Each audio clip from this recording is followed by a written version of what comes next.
sveiciens tev šajā jaunajā dienā, šajā te jaunajā nedēļā. Esmu Artūrs Avotiņš no Joshua ministrijas kalpošanas, un šis kā ierasts ir vārds šai nedēļai.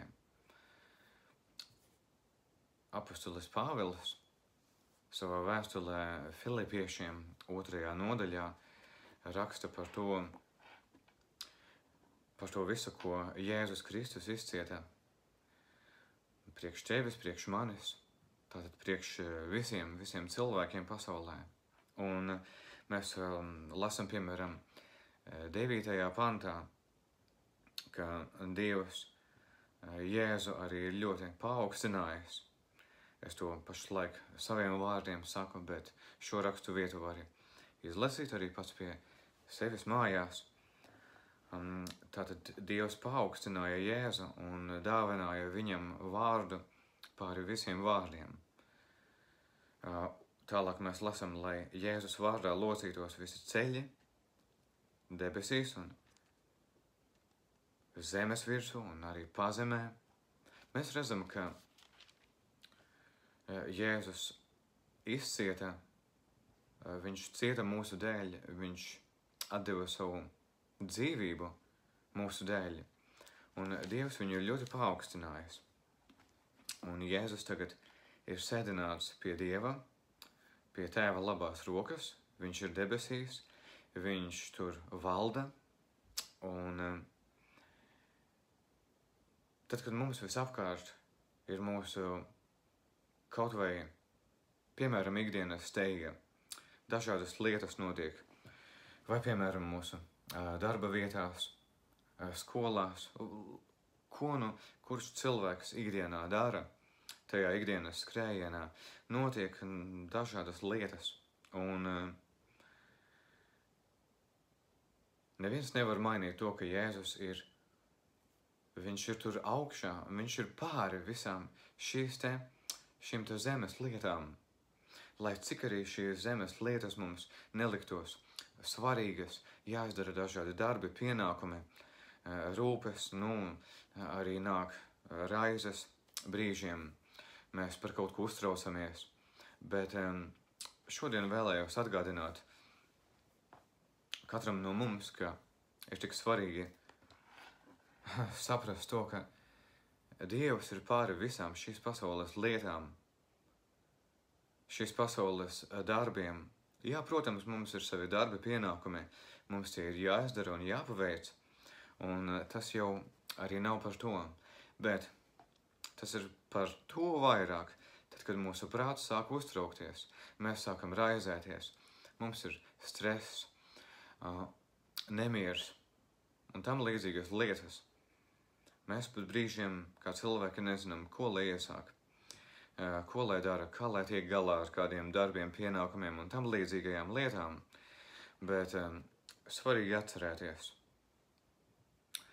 Un es tad vēlos arī minēt vēl kādu rakstu vietu, kas ir ļoti būtiska šajā reizē. Turpat tālāk Pāvila vēstule Kolosiešiem, un šī ir 3. nodaļa. Turpat no 1. panta. Mēs arī varam izlasīt.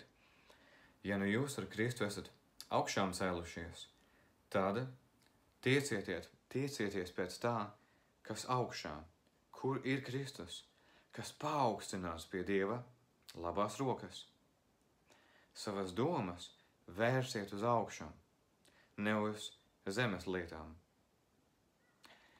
Tad arī vēlos šeit apstāties, jo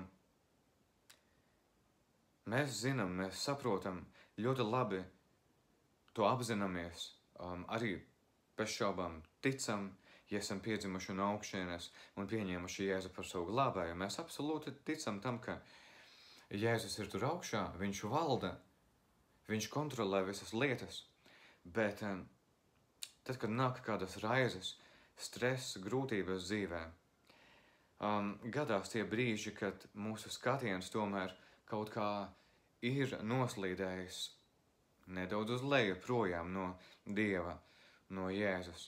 Un tādos brīžos ir tik labi vienkārši paturēt atmiņā piemēram, šo rakstu vietu, ka mēs taču tagad esam augšām cēlušies kopā ar Jēzu. Mēs esam, citu vietu rakstīts arī, Pāvils saka, esam sēdināti ar Kristu debesīs, un mums pieder visi Dieva apsolījumi. Šeit pat 1. pantā atkal, tad tiecieties pēc tā, kas augšā, kur ir Kristus. Jēzus vienmēr ir tur augšā savā valstībā, un mēs garā esam savienoti ar viņu, tāpēc atkal un atkal varam vērsties pie viņā. Un kā mēs atkal varam ar viņu savienoties, kā mēs atkal varam uz viņu paskatīties, ja ar mūsu dabīgajām acīm mēs taču viņu neredzam, tā mūsu miesas acis Dievu redzēt nevar, bet ko tad darīt? Mēs savas domas varam vērst uz viņu, nevairs uz šīm zemes lietām. Jā, mums ir jāparūpējas, jāizdara šīs zemes darbi un lietas, bet nedrīkstam ļaut stresam, uztraukumam un raizēm mūs pārņemt, lai tas mūs neatdala pārlieku no Dieva, no viņa klātbūtnes. Kur nu vēl, vai lai mēs attālinātos no viņa dotā aicinājuma? Nē, mēs varam kalpot Dievam, mēs varam būt cieši blakus viņam, mēs varam palikt Jēzus tuvumā dienu no dienas, pats caur mūsu visvienkāršāko, it kā pelēko, parasto ikdienu. Mēs esam garā kopā ar viņu. Vēl vairāk, Jēzus taču dzīvo mūsos, viņš dzīvo tavā sirdī, viņš nekur tālu nav palicis no tevis, viņš nav kaut kur aizgājis vai attālinājies, pat brīžos, tad, kad varbūt ir grūti.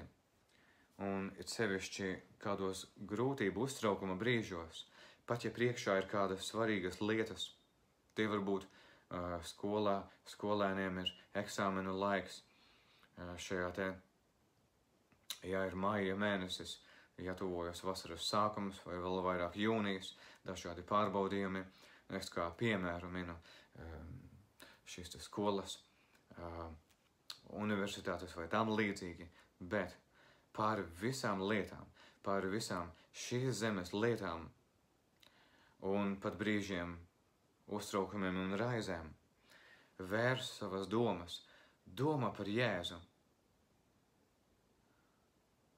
Jēzus taču ir dārgs priekš tevis, vai ne tā? Tu viņam esi tik ļoti dārgs un nozīmīgs. Un domā arī par viņu pats vēl vairāk. Es šo runāju arī pats uz sevi pirmkārt, lai mēs domājam par Jēzu. Mēs zinām, ka viņam ir labas domas, viņam ir labi plāni priekš tevis, priekš manis. Un ir labi to visu uzzināt, saņemt no viņa valstības. Šī ir tā galvenā, tāda centrālā raksturvieta, ko es gribēju šodien pieminēt, tā iedrošinot mūs katru, lai vienalga, lai kas arī notiek mūsu dzīvēs, dažāda veida lietas, satraukums vai stress var pēkšņi ienākt mūsos, un tomēr, lai kas arī notiktu, it sevišķi šādos brīžos, tad vienkārši domā par Jēzu, nāc pie viņa, lūdz svētā gara palīdzību, vadību visās lietās. Un viņš ir ar mums. Viņš būs kopā ar tevi tam, kas tev vēl ir priekšā, kas vēl ir jāizdara, lai cik svarīgas tās lietas arī nebūtu. Viņš vēlas par tevi parūpēties. Dievam rūp tavs dzīves ceļš un tavi pienākumi, kas tev ir jāizdara, bet domā par viņu. Vēl vairāk pavērš savas domas šodien uz Jēzu. Lasi to, ko Dieva vārds saka, un Dieva vārds runās uz tevi. Un tu tiksi stiprināts. Un arī šī rakstu vieta, lai turpina runāt uz tavu sirdi un uz tavu dzīvi aizvien vairāk un atklāja varbūt vēl kaut ko dziļāku. Tāpēc šis ir tas vārds, ko gribēju tā no sirds dalīties ar tevi. Vēršam savas domas, savu to iekšējo skatienu uz Dievu, uz Jēzu vēl vairāk un vienkārši satveram to, ka viņš taču rūpējas par mums un būs kopā ar mums visā, ko mēs daram un vēl darīsim. Tāpēc kopā ar viņu mums vispār arī nav raižu, nav stresa, nav problēmu, jo Dieva valstībā tur jau ir miers, tur ir prieks, tur ir tā Dieva pilnība. Un Dieva valstībā, tur, kur ir Jēzus, tur taču vispār tāda stresa kā tāda vispār arī nav. Un viņa valstībā šīs zemes raizes, uztraukumi vispār neeksistē. Un mēs jau esam kopā ar viņu garā, mēs esam jau sēdināti kopā ar Jēzu. Mēs jau esam tur viņa valstībā, tātad garā. Tāpēc arī mums nav ne par ko jāuztraucas un jāraizējas. Svētības vēlot, pagaidām tas arī viss. Tiksimies jau citā nedēļā. Svētības vēlreiz, pagaidām, atā.